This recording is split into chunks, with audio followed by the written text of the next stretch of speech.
अस्सलामुअलैकुम स्टूडेंट्स। आज हमारा टॉपिक है फ़िक़्ह इस्लामी के माख़िज़, इस्लामी फ़िक़्ह के माख़िज़। हमारा लास्ट चैप्टर फ़िक़्ह की डेफिनेशन, उसका मौज़ू, फ़िक़्ह इस्लामी का मौज़ू और उसकी अहमियत पर था, उसकी फ़जीलत पर था। फ़िक़्ह इस्लामी का जो माख़िज़ है, अब आप ये देखें माख़िज़ किसे कहते हैं। माख़िज़ से मुराद वो ज़राए हैं जिनसे कानून अख़ज़ किया जाता है या वो मक़ामात जहाँ से क़वानीन बज़रिया दलाइल हासिल किए जाते हैं, उन्हें दलाइल शरिया या मसादिर शरिया भी कहा जाता है। जिस फ़न में इन ज़राए या मक़ामात से बहस की जाती है उसे असूल फ़िक़्ह के नाम से मौसूम करते हैं। आपको ये क्वेश्चन आपका 10 मार्क्स के हवाले से भी आ सकता है और आपको शॉर्ट आंसर के तौर पे भी आ सकता है। अगर आपको शॉर्ट आंसर के तौर पे आएगा, आपसे पूछा जा सकता है कि माख़िज़ से क्या मुराद है या फ़िक़्ह इस्लामी के माख़िज़ से क्या मुराद है, तो फिर आप बता देंगे कि माख़िज़ से मुराद वो ज़राए है जिनसे कानून अख़ज़ किया जाता है। अब आप ये देखें असूल फ़िक़्ह जो है उसकी डेफिनेशन क्या है, ठीक है। तो स्टूडेंट्स, लास्ट अपने लेक्चर में मैंने आपको बताया था कि जब आपने कोटेशन लिखनी है, जब आपने डेफिनेशन लिखनी है, तो उसको आपने इन्वर्टेड कोमास में लिखना है। दूसरी चीज़, आपकी जो कोटेशंस दी होती हैं अरबी और उर्दू तर्जमा के साथ, दोनों के साथ दी जाती हैं। अगर तो आपसे शॉर्ट क्वेश्चंस में सिर्फ आपके लिए अरबी लिखना ज़रूरी होता है, लेकिन वो बच्चे जो अरबी अच्छे तरीके से याद नहीं कर पाते हैं, आपने गलत नहीं लिखनी है। आपने क्या करना है, आपको मैं डेफिनेशन लिखने का तरीका बताती हूँ। जस्ट सपोज़ आपका ये जो है क्वेश्चन है, आप लिख रहे हैं माख़िज़ फ़िक़्ह इस्लामी, ठीक है, माख़िज़ फ़िक़्ह इस्लामी, ठीक है। आपने ये हेडिंग दी, उसके बाद में आपने क्या लिखना है, नीचे यहाँ पे आप सिंपल इसकी जो है सिंपल वर्डिंग में जो यहाँ पे माख़िज़ से क्या मुराद है वो मफ़हूम बयान कर देंगे।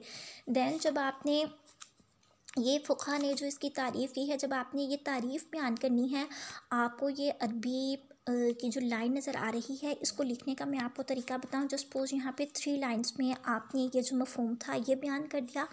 आपने यहाँ पर लिखना है, आपने यहाँ से स्टार्ट करनी है। अरबी जो है उसको हमेशा आप जो है लिखेगा मोटे मार्कर से लिखेगा। जस्ट सपोज़ ये मोटा मार्कर आपका, ठीक है, उसको प्रोमिनेंट करके आपने लिखना है।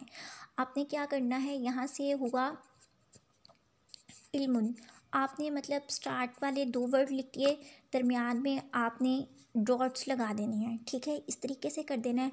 और इसका लास्ट वाला जो वर्ड है आपने वो लिख लेना है।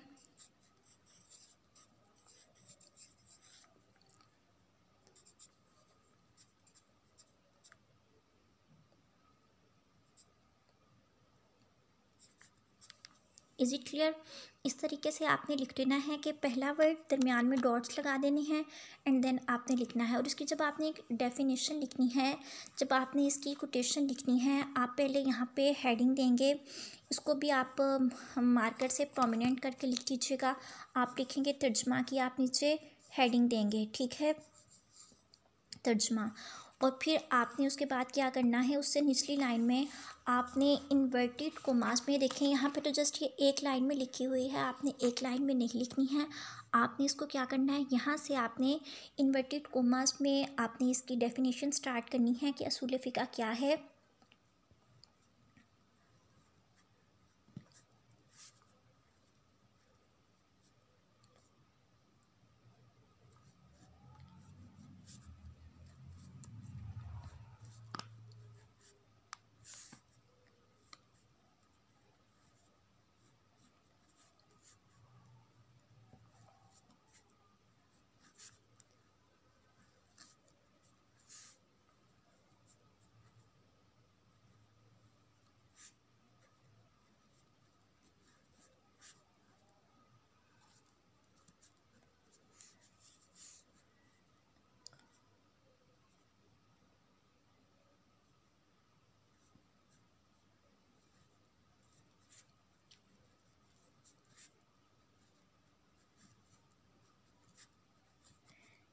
ठीक है, ये देखें आपने इन्वर्टेड कोमास में स्टार्ट की और इन्वर्टेड कोमास में आपने क्वेश्चन लिख दी कि वो असूल फ़िक़्ह क्या है, वो उन कवाइद के जानने का इल्म है जिससे हमें बज़रिया दलाइल इस्तिंबात अहकाम का अमल का हासिल हो जाता है।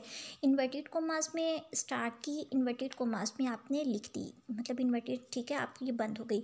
आपने ये जो मार्जिन लाइंस लगाई होती हैं, आप मार्जिन लाइन लगाएंगे। मार्जिन लाइन के बावजूद भी आपने जब इसने लिखना है, आपका पेपर खूबसूरत लगे, खूबसूरती के साथ आपने पेपर अटैम्प्ट करना है। दूसरी चीज़ स्टूडेंट, ये देखिए जो तर्जमा यहाँ पर लिखा हुआ है, कुछ स्टूडेंट सिमला की गलती करते हैं।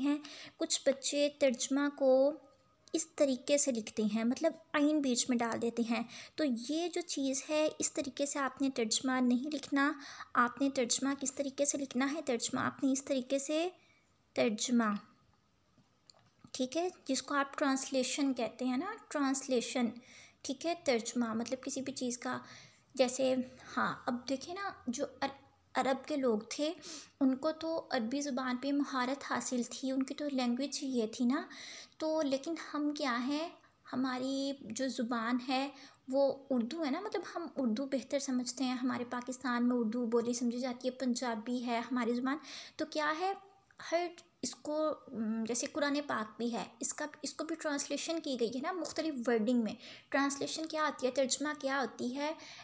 ऐसी ज़ुबान जो हमें समझ आ सके, उस ज़ुबान में हम उसी कोटेशन को एज इट इज़ जो है उसको ट्रांसलेट कर देते हैं, बयान कर देते हैं, ठीक है। जैसे आप इंग्लिश से उर्दू में तर्जमा करते हैं, अरबी से उर्दू में करते हैं, इसी तरीके से उर्दू भी बाज़ का दी जाती है ना। कुछ सेंटेंसेस होते हैं, उनके आपको उर्दू लिखी होती है, उसको आपने इंग्लिश में आपने करना होता है, जैसा कि आप इंग्लिश के लेसन में पढ़ते हैं।